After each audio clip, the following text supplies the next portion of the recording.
Hi, Sean with Continental, makers of REDI sensor. I want to show you today how to configure the two different types of REDI sensor configurable multi-application pre-programmed TPMS sensors. First one we're going to do is a variant 6, and it works on many vehicles. The protocols are already preloaded, but we're going to configure it. So this is a TPMS5, very fast, good tool from Snap-on.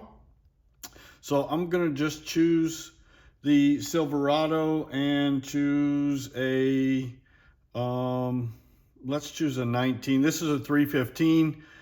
They do offer a 433. You would have to check and make sure which frequency the vehicle is you're working on. But I know variant 6 is 315. So for example, we're going to choose the 2019 315 megahertz Chevrolet Silverado.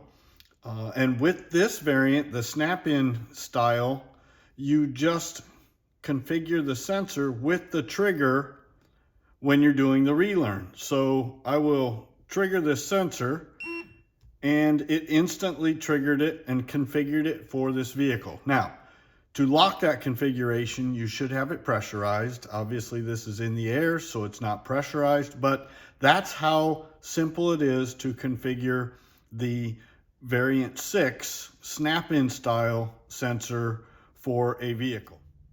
Now I'm going to show you how to configure the variant 7. It's a clamp-in style, but again, it is a pre-programmed multi-application configurable sensor.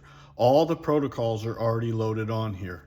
And for this example, I'm going to choose an import vehicle. So let's choose a Honda Odyssey, and we'll choose 2017. I know this sensor is covered or covers that vehicle. So I have Honda Odyssey 2017, and now this sensor can't be configured by the relearn trigger. It has to be separately configured. So we would go to replace, and then you choose REDI sensor from the list, and now you would click unlock.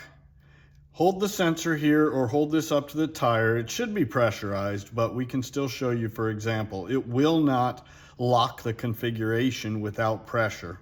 And we hit unlock, and basically now it's successful. Basically what it did just then is said, hey sensor, I want you to be used on a Honda Odyssey 2017. Bring that protocol to the top, lock it or store it so that we can broadcast that protocol for that vehicle. And then you would go back to the relearn. Oops, sorry.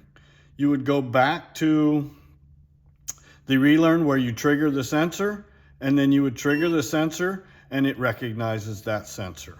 So with the snap-in style, the trigger and configuration is done in the relearn.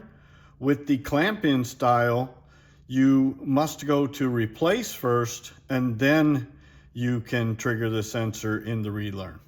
Thanks, and I hope this helps with the Snap-on TPMS5 and the REDI sensor clamp-in and the snap-in style. Thanks.